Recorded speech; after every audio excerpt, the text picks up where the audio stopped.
내가 가진 것 세 번째, 열왕기상 19장 10절 말씀 같이 하겠습니다.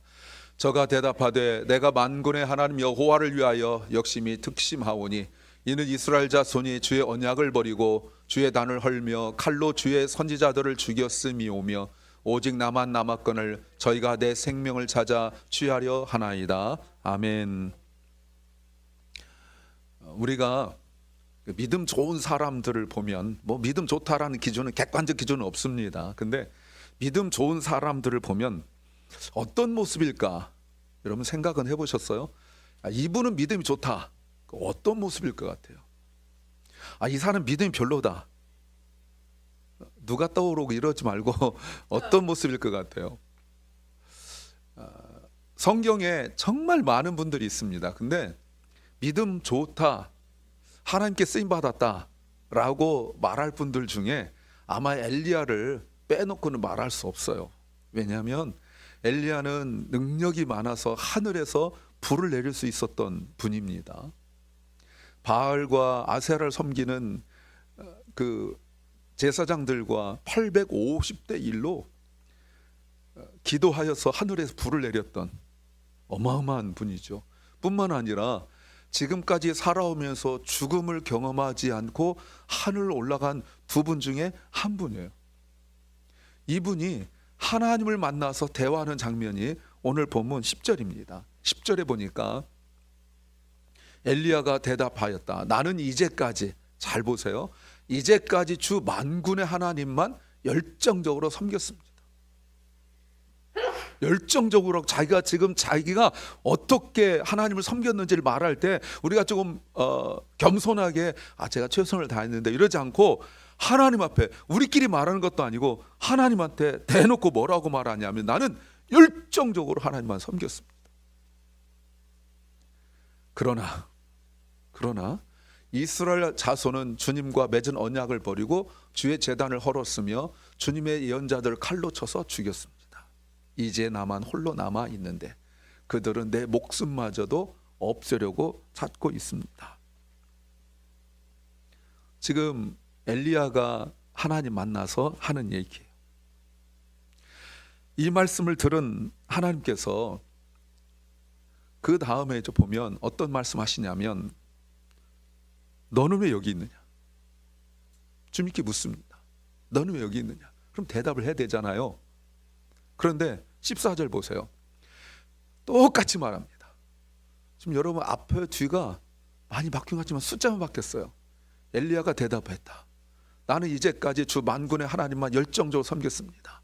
그러나 이스라엘 자손은 주님과 맺은 언약을 버리고 주님의 제단을 헐었으며 주님의 연자들 칼로 쳐서 죽였습니다. 이제 나만 홀로 남아 있는데 그들은 내 목숨마저도 없애려고 찾고 있습니다. 엘리야가 똑같이 한 번 더 얘기해요. 하나님은 너 왜 여기 있느냐? 라고 말씀하시는데 엘리야는 하나님이 알아듣지 못했다고 생각했는지 마치 녹음기 틀어놓은 양 똑같이 한 글자도 틀리지 않고 이야기해요. 하나님께서 너 왜 여기 있느냐? 라는 질문에 답이 아니에요. 자기 지금 하고 싶은 말만 계속 반복하고 있어요.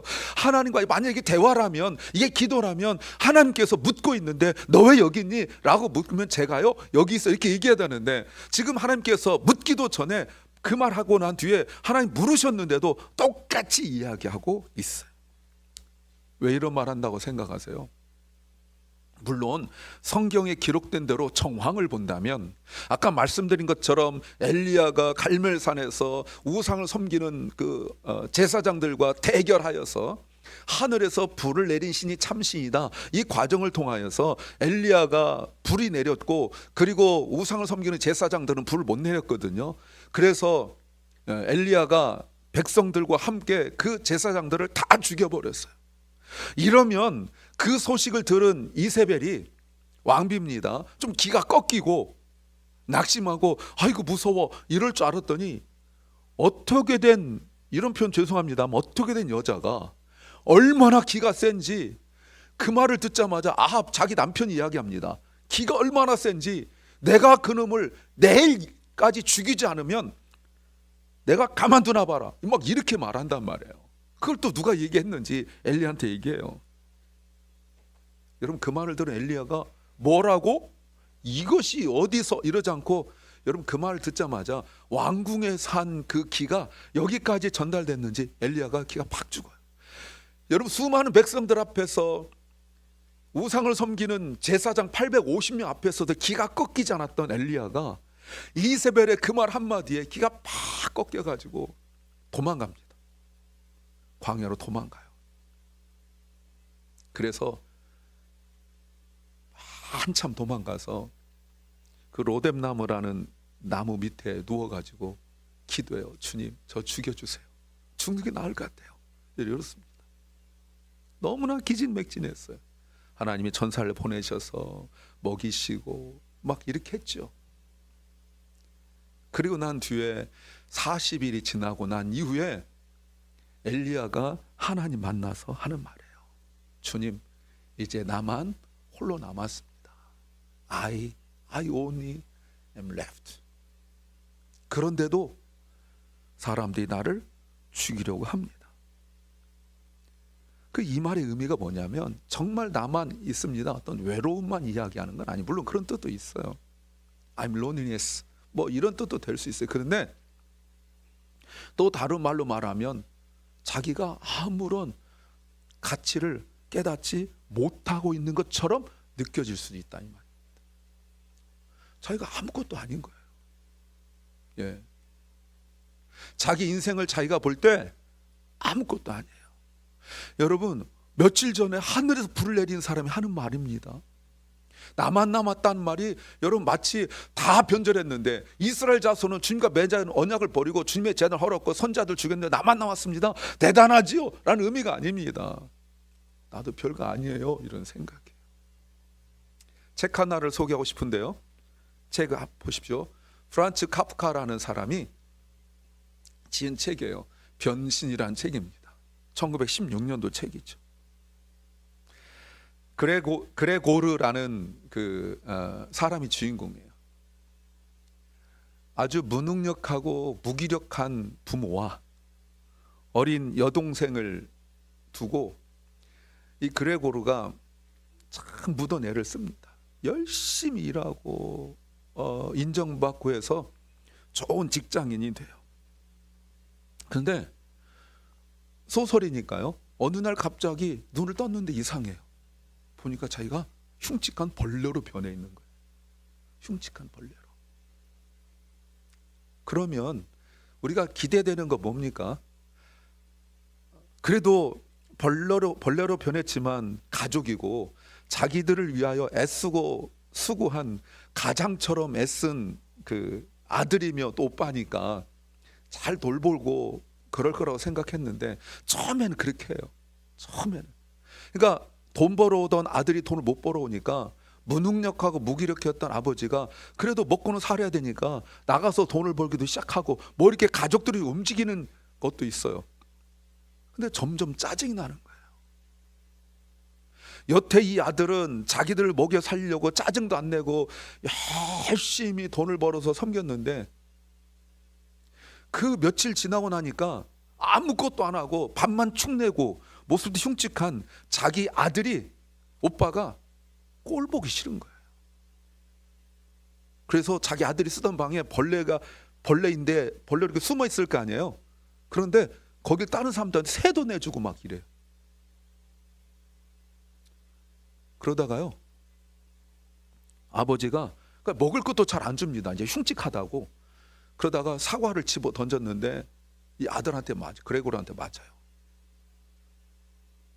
너무 낙심했어요. 가족들이 나를 이렇게 할 수 있는가. 그래서 맞아서 그 아픔이 아니라 가족들한테 버림받았다는 그 아픔 때문에 그저 아무것도 안 먹고 죽어버리고 맙니다. 너무나 수고하고 애썼지만 자신의 가치를 인정하지 않는 그 가족들에 의하여서 결국 자기 자신이 누군지를 깨닫지 못한 그때 당시의 사회상을 말했다라고 말합니다. 그러니까 엘리야가 지금 그런 마음이에요. 내가 열심히 주님을 위하여 수고하고 애썼는데 내가 지금 너무나 혼자 남았다는 것은 내가 아무런 가치도 느끼지 못하고 있다고 말하고 있는 거예요. 근데요, 이 말을 여기서 끝나면 안 돼요. 좀 더 깊은 의미를 파악해야 돼요. 자, 보세요. 엘리야가 말한 것 중에 내가 주님을 열심히, 매우 열심히, 열정적으로 섬겼는데, 그런데 주님을 믿는 백성들은 하나님과 맺은 언약을 버리고 주의 선지자들을 다 죽였고 나만 남았는데, 이 내 생명마저도 사람들이 죽이려고 합니다 라고 말하고 있어요. 여러분, 지금 이 말이 무슨 말인 줄 아세요? 점점 더 날뛰고 있는 이세벨, 자기를 아무도 도와주지 않는 이스라엘 사람들, 이 말씀 속에서 나만 혼자 남았다, 이 말의 더 깊은 의미는 뭐냐면, 그런데 하나님, what are you doing? 하나님 뭐하고 계셨어요?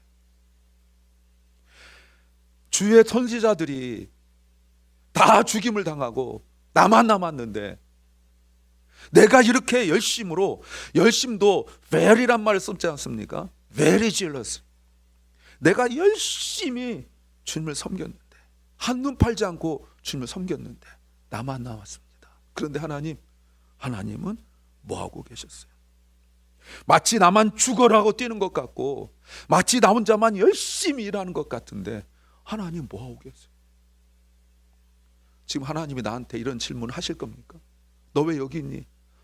여러분, 하나님, 내가 지금 하나님한테 이런 질문 받아야 되겠습니까? 뭐하고 있냐니요? 왜 여기 있냐고 지금 왜 그런 질문 나한테 하시는 겁니까? 라는 의미예요. 내가 지금 누구 때문에 이 고생 당한 줄 아십니까? 나도 적당히 하나님 섬겼더라면, 나도 그냥 대충 하나님 섬겼더라면 이런 고생 안 당했을 텐데, 불 내리고 막 이러니까 대단해 보이지만 그것 때문에 내가 더 고난을 받고 있는 겁니다. 여러분, 이렇게 하나님 앞에 실망한 사람들이 있을까요? 이렇게 하나님한테 실망했던 사람이 있었어요. 예. 얼마 전에 지난달에 책이 번역돼 나왔는데, 헤르만 헤세라는 분입니다. 나의 믿음이라는 그 책을 썼어요. 근데 이 책은 사실은 굉장히 일찍 1931년도에 쓴 책이에요. 헤르만 헤세는 시인이거든요. 시인. 제가 고등학교 때 괜히 폼 잡느라고요, 개인적으로 제가 헤르만 헤세를 참 좋아했어요. 폼 잡느라고 시가 굉장히 아름답습니다. 그래서 고등학교 때 가면 안 되지만 아이들과 함께 가는 곳이 있었어요. 가면 안 돼, 음악 틀어주고 이런 데 있거든요. 써내면 막 음악 틀어주고, 그러면 제가 헤르만 헤세 거를 진짜 굉장히 많이 시를 외워가지고 싹 씁니다. 그래서 DJ한테 주죠. 그런 거 잘 모르지만 하여튼 알면 나이대가 비슷한 거예요. 그래서 써주죠. 그러면 DJ가 이렇게 말하죠. 누가 이런 아름다운 시를 썼습니다 해가지고 그 음악 틀어주고 막 이러죠. 모나코 뭐 이런 거 있잖아요. 뭐 이런 거 있어요.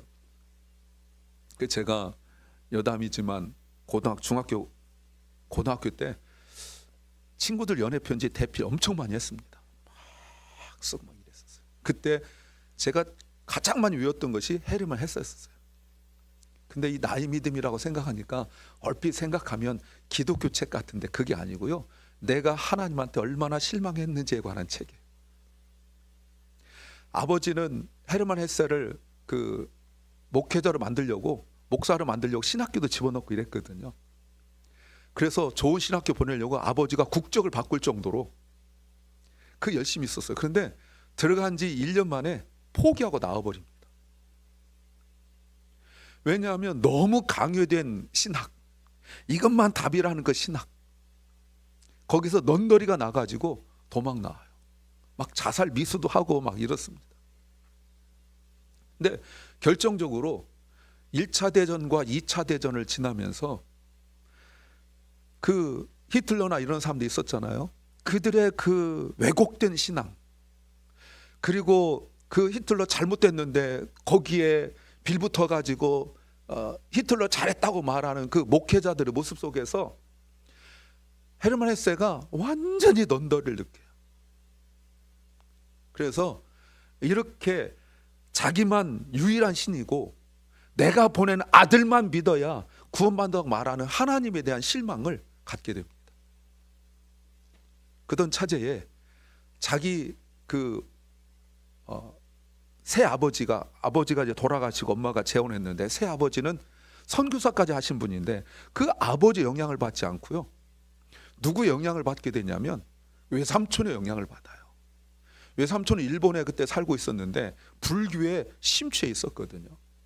그래서 불교나 그리고 중국의 불교 그리고 인도의 힌두교가 진짜 종교다 이렇게 말해요. 왜냐하면 다양하니까.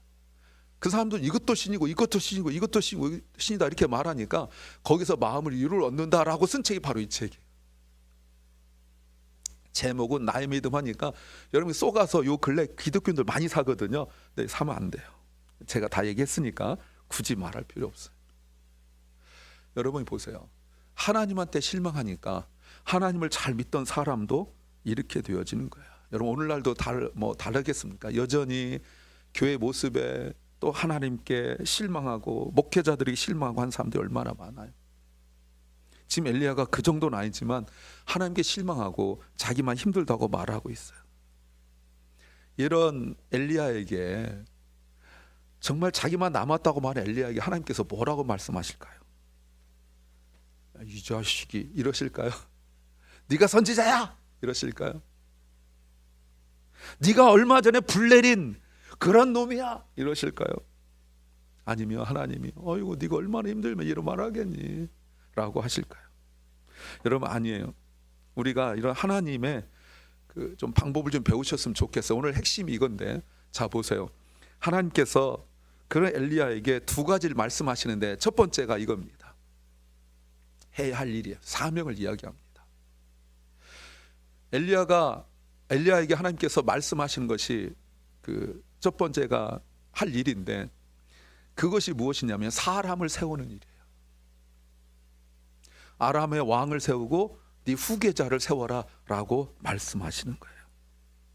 여러분 이것이 말이 됩니까? 낙심하여 힘들어서 하나님 이러실 수 있어요? 나만 죽어라고 하는 것 같고 하나님은 가만히 계신 것 같은데요? 라고 말하는 엘리야에게 하나님께서 말씀하신 게 넌 자격 없어? 아니면 넌 다른 일에 이러지 아니하시고 네가 할 일이 있는데 사람을 세우는 거라고 말씀하세요. 근데 여러분 이것은 하나님의 방법이고 성경적인 방법이고 이거는 끝까지 신약시대 와서도 변하지 않는 방법이에요. 우리가 잘 알고 있을 것 같은 요한복음 21장 15절 17절 말씀에서 보시면 예수님을 3번이나 부인하고 더군다나 지금 어느 상황이냐면 고기를 잡으러 나가 있는 상황이에요. 고기 한 마리도 못 잡았죠. 그때 예수님께서 그런 베드로를 만나가지고 물어보시는 것이 바로 이거예요. 요한의 아들 시몬아, 네가 이 사람들보다 나를 더 사랑하느냐? 베드로가 대답했다. 주님 그렇습니다. 내가 주님을 사랑하는 줄을 주께서 아십니다. 주님께서 그에게 말씀하셨습니다. 그런 놈이 나를 부인해? 네가 그럴 수 있어? 그리고 네가 고기 잡으러 올 수 있니? 너 나 만나기 전에 이전으로 돌아갈 수 있니? 라고 말씀하지 아니하시고 feed my lamb, 내 어린 양을 먹이라 라고 말씀하셨어요. 사람을 키우란 말이에요. 그리고 다시 16절 주님이 또 물어보십니다. 두 번째 물어보셨어요. 요한 아들 시몬아, 네가 나를 사랑하느냐? 베드로가 대답했습니다. 주님 그렇습니다. 내가 주님을 사랑한 줄 주께서 아십니다. 그럼 우리가 대답 어떻게 되죠? 말은 잘한다 이래야 되잖아요. 그런데 뭐라고 말씀하세요? 내 양을 치라. 그리고 17절 말씀 예수님께서 세 번째 물어보셨어요. 요한의 아들 시몬아, 내가 나를 사랑하느냐? 베드로가 주님께서 내가 나를 사랑하느냐고 3번 물어보니까 불안해서 주님께서 모든 걸 아십니다. 이제 찔리는 게 많죠. 그러므로 내가 주님 사랑하는 줄 주께서 아십니다 라고 대답했을 때 주님께서 마지막까지 내 양을 먹이라고 말씀하셨어요. 다른 사람 다 주님 부인해도 나는 부인하지 않겠습니다 라고 큰 소리 쳤던 베드로, 그러나 주님 면전에서조차 주님을 저주하면서 주님 부인했던 베드로에게 주님께서 말씀하신 것은 사람을 키우는 거였어요. 이건 성경적인 거예요. 무슨 의미죠? 그리스도인들은 내가 힘들고 어렵고 정말 내가 이 상황 속에서 아무것도 할 수 없을 것 같은 그때 내 상처 치유하고 나 회복하고 거기에서 머무르는 것이 아니라 아직 치유가 안 됐는데 아직 회복이 안 된 것 같은데 주님이 우리에게 말씀하신다면 그것은 사람을 키우는 일이에요. 이걸 깨달으셔야 돼요. 그러면 엘리야에게 사람 키우라고 말씀하시는 하나님은 무엇을 하셨을까요? 자, 두 번째죠. 하나님이 한 일이에요. 18절 말씀입니다. 나는 이스라엘에 7,000명을 남겨놓을 터이니 그들은 모두 바알에게 무릎을 꿇지도 아니하고 입을 맞추지도 않은 사람이다. 엘리야가 나만 남았습니다 라고 말할 때 하나님께서 엘리야에게 사람 키우는 것이 네가 회복하는 길이고 사람 키우는 것이 네가 할 일이다. 하늘에서 불 내린 것이 중요한 것이 아니라 네가 할 일은 사람을 키우는 일이다 하고 왕을 세우고 네 후계자를 세우는 이걸 네가 할 일이다 라고 말씀하셨거든요. 근데 하나님 뭐 하셨어요? 하나님은 7,000명이나 키우고 계셨어요. 7,000명이나. 엘리야가 앞으로 할 일, to do예요. to do, things to do. 근데 하나님께서는 what God did, 하나님께서 하신 일이에요. 엘리야만 몰랐지 하나님께서 7,000명을 키우고 계셨단 말이에요. 7,000명. 하나님 뭐 하고 계셨어요? 사람 키우고 계셨어요. 아합이 흐지부지하고 이세벨이 득세하는 것 같고 이방의 선지자들 우상 섬기는 선기자들이 막 850명들이 막 전국을 막 날뛰는 것 같고 이럴 때 하나님은 요소에 자기들은 잘 모르겠지만 요소에서 여러분 7,000명을 하나님께서 키우고 계셨다 이 말입니다. 주님이 이 땅에 공생애 때 이 땅에 오셔서 하신 일은 다른 일이 아니었었어요. 제자들을 키우고 양육하는 일이었었어요. 그리고 마지막까지 주님께서 승천하시면서 제자들이 부탁하신 일이 무엇입니까? 제자를 세우라는 일이었었어요. 사랑하는 여러분, 이게 우리가 할 일이에요. 나 힘들고 어렵고 정말 주저앉고 싶고 외롭고 슬프고 낙심하고 절망하고 그것으로 끝나는 것이 아니라 우리가 할 일이 무엇이냐면 사람을 키우는 일이에요. 이게 슬픔을 극복하고 내 어려움을 이기는 방법이에요. 요즘 우리가 마가복음 묵상하고 있잖아요. 여러분 마가복음에서 계속 강조하고 있는 것이 바로 그거거든요. 엘리야는 혼자라고 느꼈고 자기만 죽어라 혼자 일하는 것 같고 하나님은 아무것도 안 한 것처럼 느껴서 지금 하나님 앞에서 똑같은 얘기를 반복하여 계속 이야기하고 있는데 하나님은 한 명이 아니라 7,000명을 키우고 계셨다고 말씀하세요. 엘리야가 더 이상 아무 말 하지 않습니다. 그리고 성경에 보면 엘리야가 뭐 한 줄 아세요? 한 군데가 아니라 여리고에 길갈에 여러 곳에서 선지자들을 50명 또는 100명씩 키웠어요. 엘리야가 마지막 사역을 사람 키우는 걸 하고 그리고 승천하는 겁니다. 왜? 자기가 힘들고 어려웠던 걸 알았거든요. 자기가 낙심한 것이 여러분 보세요. 엘리야가 낙심한 것이 능력이 없어서 낙심한 게 아닙니다. 엘리야가 인정받지 못해서 낙심한 게 아닙니다. 나만 남았다고 생각했거든요. 근데 하나님께서 엘리야가 낙심하고 땅바닥에 다 주저앉아서 더 이상 내가 내려갈 곳이 없다라고 생각할 때 하나님께서 말씀하신 것이 무엇입니까? 뉴 라이프, 새로운 인생을 살 수 있는 게 뭐예요? 사람 키우는 거예요. 다시 한번 말씀드릴 사랑하는 여러분, 우리 그리스도인들이 사람인지라 살면서 겪는 어려움들 많습니다. 돈 때문에 힘들 수도 있고 또 사업 때문에 뭐 가족 때문에 뭐 여러 가지가 있잖아요. 그런데 이 모든 상황들 속에서 이 모든 것들을 극복하고 나갈 수 있는 것은 상처받은 가슴 끌어안고 눈물을 흘리는 것이 아니라 그걸 넘어서서 내가 힘들 때 나처럼 힘들다 말도 못하고 나는 그래도 힘들 때 엘리야처럼 주님 만나서 주님 저 힘들어요 하나님 뭐 하세요? 라고 말이라도 할 수 있지만 그 말조차 못하고 있는 사람들을 돌보는 것이 우리가 할 일이에요. 그러니까 내가 지금 정말 다 힘들다라고 말할 때 주여 힘들어요 말하면 이 말이라도 할 수 있잖아요. 그런데 이 말조차 못하고 있는 그 사람들, 내가 느끼는 감정이 한 100 정도 된다면 이분들은 10 가지고도 나보다 10배나 적은데도 더 힘들 수 있어요. 그 사람들을 100이 힘든 사람이 10 힘든 사람들을 돌보는 것이 내 100을 이기는 방법이에요. 그렇다고 해서 내 슬픔과 고통이 없어지는 건 아니에요. 여러분, 그런 사람이 어디 있습니까? 이 땅에 사는 동안 우리 고통과 슬픔, 아픔이 없는 사람이 어디 있어요? 그러니까 웃고 다니면 둘 중에 하나예요. 뭘 몰라서 웃는 거고, 힘드는데 웃는 사람 둘밖에 없는 거예요. 예. 근데 우리는 자꾸 나만 힘든 것처럼, 그리스도인데 나만 힘든 것처럼 생각하고, 하나님은 나를 아무것도 돕지 않는다고 생각해요.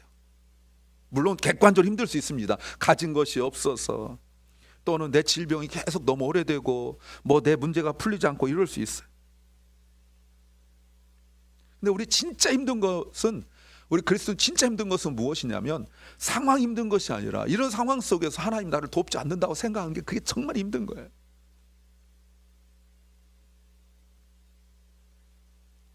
근데 이 문제는 누구도 해결할 수 없어요. 제가 여러 가지 듣고 있다가 이번 설교 때문에 준비한 게 있어요. 영국에서는요, 2018년도에 외로움 장관이라는 직책이 생겼어요. Minister of Loneliness. 스포츠 문화를 담당하는 사람에게 외로움이라는 걸 더 애드해가지고 외로움 장관 만들고, 일본에서는요 2021년도에 고독 고립 담당 장관이 생겼어요. 미국에서도요, 미국에서 2024년도 금년도입니다. 1월 30날에 캘리포니아의 샌 마테오 카운티에서 보건 비상 사태를 선포했습니다. 뭐예요? 외로움에 관한. 물론 이 샌 마테오가 그 자료 보니까 노인들이 많이 있는데 잘 사는 사람들이 많아요. 그런데도 외롭다고 지금 퍼블릭 헬스 이머전시를 선포했다니까요. 그리고 게빈 뉴섬 주지사에게 외로움 장관을 세워야 된다라고 건의를 하고 막 이런 일이 벌어지고 있어요. 지금 미국도 남 문제가 아니에요. 한국에서는 2022년도 통계를 제가 찾아보니까 성인들이 87.7%가 외로움을 느끼는데, 여러분 놀랍게도 노인들이 아니라 20대, 30대, 60에서 70%가 외로움을 느끼고 있대요. 그래서 물어봤어요. 어떻게 이 문제를 해결하고 있느냐라고 물어보니까 1위가 TV 보기, 유튜브 하기, 잠자기, 음악 듣기, 맛있는 음식 먹기, 뭐 이런 것들로 해결하고 있대요. 그래서 지금 이게 문제가 더 크다는 거예요. 여러분 아십니까? OECD 그 중에 젊은이들 자살률 제일 높은 나라가 한국이에요. 한국에요, 2명 중 1명의 사망이, 젊은이들 2명에 1명 사망이 자살입니다. 한국이에요 지금. 왜요? 아무도 없어요 주변에. 선택할 수 있는 게 죽음밖에 없다고 자기가 생각하는 거예요. 그래서 영국에서 외로움 장관을 세워놓고 해결할 수 있는 방법이 무엇이냐면 연결이라고 말해요. Connected Society. 그리스도인들은 어떻습니까? 엘리야처럼 그리스도인들도 피해갈 수 없는 어려움이 있어요. 우리에게도 연결이 필요하죠. 그러나 사실 우리는 이미 주님과 함께 이미 연결되어 있어요. 커넥티드 되어 있다고요. 이미. 엘리야 보십시오. 다시 한번 그때 그 상황을 한번 머리에 그려보세요. 엘리야가 힘들어요 라고 말하는데, 내 주변 아무도 없어요 라고 말하는데 하나님 계시잖아요. 엘리야가 하나님 만나러 거기까지 광야를 지나고 거기 막 산에까지 가서 하나님 있는 곳을 찾아간 것이 아니라, 하나님이 사실은 자기는 죽고 싶어요 하고 광야에서 로뎀나무 그늘 아래서 죽고 싶어 할 때도 하나님께 천사를 보내셨던 건 하나님 함께 하셨다는 뜻이거든. 그를 쓰다듬고 일어나 먹어라 그래서 먹여주면 또 자고, 이렇게 해서 엘리야를 조금씩 40일을 하나님의 산까지 인도에 가셔가지고 거기서 동굴로 들어가서 아무것도 안 하고 쿡 처박혀가지고 아무것도 안 하려고 하는 엘리야를 주님이 계속 계셨다니까요. 다만 엘리야가 너무 힘들어서 하나님을 몰라서 못 봐서 그런 거지. 사실 우리의 가장 큰 문제는 뭐냐면 하나님이 나를 멀리 떠나 계시고 안 계신 것이 아니라 내가 내 문제에만 막 집중해 있기 때문에 같이 계신 하나님을 모르고 있는 것이 가장 큰 문제예요. 주님 보세요. 주님 부활하심을 믿지도 않고 엠마오로 가던 두 제자에게 주님께서 찾아가셨어요. 옆에 계셨는데 성경 뭐라고 나왔어요? 자기들의 말에, 자기들의 감정에, 자기들의 대화에 집중하느라고 그들의 눈이 어두워 주님이 함께 계신 것을 몰랐다라고 말씀하고 있잖아요. 언제 회복됐습니까? 주님의 말씀을 들을 때 가슴이 뜨거웠다라고 말합니다. 그뿐인 줄 아세요? 성경 보시면 낙심하여 이곳저곳 흩어져 있고 또 골방에 숨어 있고 했던 제자들을 주님께서 일일이 찾아가 주시고 다 만나 주시고 회복시키신 다음에 주님께서 그들에게 말씀하시길 너 얼마나 힘들었니? 좀 쉬어라 라고 말씀하지 아니하시고 제자들에게 숨을 후 부시면서 성령 받으라, 나가서 복음을 증거하라 라고 말씀하셨어요. 사도행전에서는 이제 승천하시면서 주님께서 그 하늘만 쳐다보고 있는 제자들에게 성령이 너에게 임하시면 너희가 권능을 받고 예루살렘과 온 유대와 사마리아 땅끝까지 이르러 내 복음의 증인이 되어야 된다라고 말씀하시잖아요. 여러분이 이 땅에 살아가는 동안 왜 상처가 없어요? 왜 힘든 게 없어요? 그런데도 주님께서 우리에게 말씀하신 걸로 보셔야 돼요. 내 상처 끌어안고 살고 그렇게 살지 말라고 말씀하세요. 이 상처 없어지는 건 아니에요. 그러나 그 치유가 세상 사람들이 말한 것처럼 걱정 근심 없는 치유가 아니라 우리는 이 치유가 나보다 더 힘들지만 더 힘들어하고 있는 그들을 돌보면서 내가 회복되어 가는 거예요. 사랑하는 주님의 성도 여러분, 때로는 누구도 나의 마음 몰라주고 아무도 주변에 없는 것처럼 느껴질 때가 있어요. 가족들과 함께 있어도 외로움을 느낄 수가 있고요. 누구랑 대화하고 막 웃으면서도 공허할 때 있어요. 주님이 함께 하십니다. 주님 바라보세요. 사람한테 실망할 수도 있고 사람한테 어렵고 힘들 때 옆에서 응원하시는 주님을 바라보세요. 주님께서 엘리야에게 힘을 주시듯이 우리에게 힘을 주실 줄로 믿습니다. 그리고 우리가 할 일이 무엇입니까? 성도들과 연결하고 또 연결시켜주고 힘을 내는 거예요. 엘리야처럼 베드로처럼 사람을 키워야 돼요.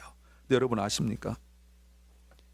주님께서 엘리야가 다 회복되고 난 이후에 네가 마음의 여력이 있거든 엘리사를 세우라고 말씀하지 않으셨어요. 베드로가 다 회복된 후에 네가 네 몸 추스리고 네 마음에 여유가 있고 기쁨이 있을 때 내 양을 돌보라고 말씀하지 않으셨어요. 여전히 불안하고 여전히 힘든데 주님께서 하신 말씀이 양을 돌보라고 말씀하시는 거죠. 주님이 너 힘든 거 내가 안다. 그런데 너 힘드니까 더 힘든 사람들 돌봤으면 좋겠다.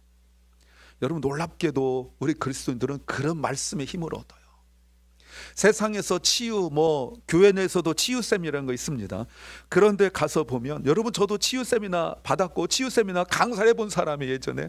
근데 여러분 다 여러분 얼마나 힘들어요. 치유하고 막 이렇게 발도 씻어지고 촛불도 켜고 막 합니다. 쓸데없던 말 하고 싶지는 않아요. 근데 여러분 그거 지나고 나면 또 힘들어져요. 맨날 상처받고 힘들단 말밖에 안 해요. 우리 그리스도인들의 신앙 힘은 무엇이냐? 신앙의 신비는 무엇이냐? 나 힘든데도 덜 힘든 사람 돌보는 것, 이것이 신앙의 신비고 기독교의 힘이에요. 주님을 부인하던 베드로가 다시 물고기 잡던 베드로가 사람을 키워서 여러분 마가가 나온 거 여러분 아십니까? 마가복음이 나온 거예요. 혼자만 남았다던 엘리야가 다른 사람을 세워나가서 결국은 회복되고 승천하는 거 아닙니까? 만일 다 힘들다고 회복될 때까지 기다렸다면 엘리야도 베드로도 아무것도 할 수 없었을 거예요. 여러분 보세요. 세상 사람들도 그리스도인들도 외롭다고 힘들다고 말할 때 우리가 할 일은 주님과 사람을 연결시키는 거예요. 사랑하는 여러분, 믿음 좋은 사람도 힘들 수 있어요. 믿음 좋은 사람도 외로울 수 있어요. 믿음 좋은 사람도 눈물 쏟을 수 있어요. 그러나 믿음 좋은 사람들은 그래도 주님 만나고 주님 말씀으로 힘을 얻고 주님의 사람들을 세워나갈 때 비로소 내가 나 혼자가 아니라는 사실을 알게 되어집니다. 주님이 에스겔 선지자를 통해서 이런 말씀하세요. 주님을 버리고 세상 따라가다가 버림받은 예루살렘 이스라엘 사람들에게 태어나던 날에 버림받아 들판에 버려진 것 같은 예루살렘 사람들에게 주님께서 하신 말씀이 여러분 뭔지 아세요? 에스겔 16장 6절 말씀 같이 한번 읽겠습니다. 같이 합니다. 내가 내 곁으로 지나갈 때 내가 피투성이가 되어 발짓하는 것을 보고 내게 이르기를 너는 피투성이라도 살라. 다시 이르기를 너는 피투성이라도 살라. 사랑하는 성도 여러분, 이렇게 살아납시다. 주님께서 그냥 핏덩이처럼 아무런 능력도 무기력한 채 그렇게 세상 따라가다 버림받아 들판에서 태어난 날 그날 버림받은 그 사람에게 주님께서 그래도 날 버리더니 그 꼴 잘 됐다라고 말씀하시지 아니하시고 live 얼마나 해가 타는 주님의 음성에 연결하고 살아납시다. live 그리고 connect. 저도 여러분에게 그 말씀 드리고 싶어요. Live, connect. 그곳이 예배 장소가 될 줄로 믿습니다.